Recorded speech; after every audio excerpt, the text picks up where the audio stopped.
Superhit ठरलेल्या छावा चित्रपटाचे दिग्दर्शक म्हणून लोकांच्या परिचयास आलेले लक्ष्मण उतेकर. छावामुळे त्यांचं बरंच कौतुक करण्यात आलं आहे. मात्र टीकाही काही कमी नाही झाल्यात. स्वरा भास्कर खान ते शिर्के घराण्याचे वंशज यांनी या चित्रपटाला चांगलंच वादाच्या भोवऱ्यात घेतलं. पण शेवटी छावा चित्रपट हा ब्लॉकबस्टरच ठरलाय.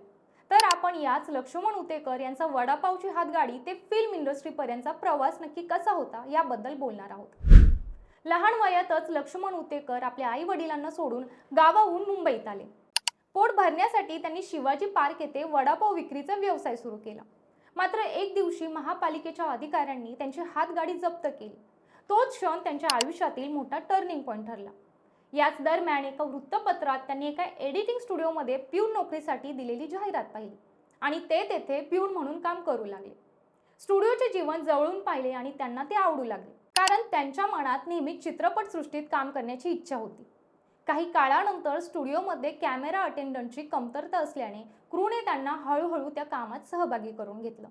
अशा प्रकारे सुरुवातीला कॅमेरा अटेंडंट, मग chief camera attendant, assistant cameraman आणि नंतर कॅमेरामन असे झाले. पुढे लक्ष्मण यांनी डायरेक्टर अँथनी डिसोजाच्या प्रमोशनसाठी राजस्थानमध्ये पहिला म्युझिक व्हिडिओ शूट केला आणि इथूनच त्यांच्या करिअरची सुरुवात झाली. नंतर लक्ष्मण यांनी 2007 मध्ये खन्ना अँड अय्यर या सिनेमासाठी सिनेमॅटोग्राफी केली. त्यानंतर ब्ल्यू, इंग्लिश विंग्लिश, डिअर जिंदगी, हिंदी मीडियम आणि 102 नॉट आउट यांसारख्या मोठ्या हिंदी सिनेमांसाठी त्यांनी काम केलं. या यशानंतर 2013 मध्ये त्यांनी मराठी चित्रपट टपालपासून दिग्दर्शनाला सुरुवात केली.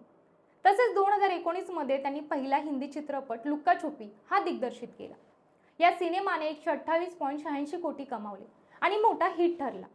नंतर 2021 मध्ये लक्ष्मण उतेकर यांनी मिमी हा सिनेमा दिग्दर्शित केला, जो मला आई व्हायचं या मराठी सिनेमाचा हिंदी रिमेक होता. 2024 मध्ये तेरी बातों में ऐसा उलझा जिया या नव्या सिनेमाच्या माध्यमातून त्यांनी निर्माता म्हणूनही पुढचे पाऊल टाकले. आज लक्ष्मण उतेकर यांनी छावा या ऐतिहासिक चित्रपटाचे यशस्वी दिग्दर्शन केले, ज्यामध्ये विकी कौशलने छत्रपती संभाजी महाराजांची भूमिका साकारली. या चित्रपटाने लहानापासून मोठ्यांपर्यंत सर्वांचेच लक्ष वेधून घेतले.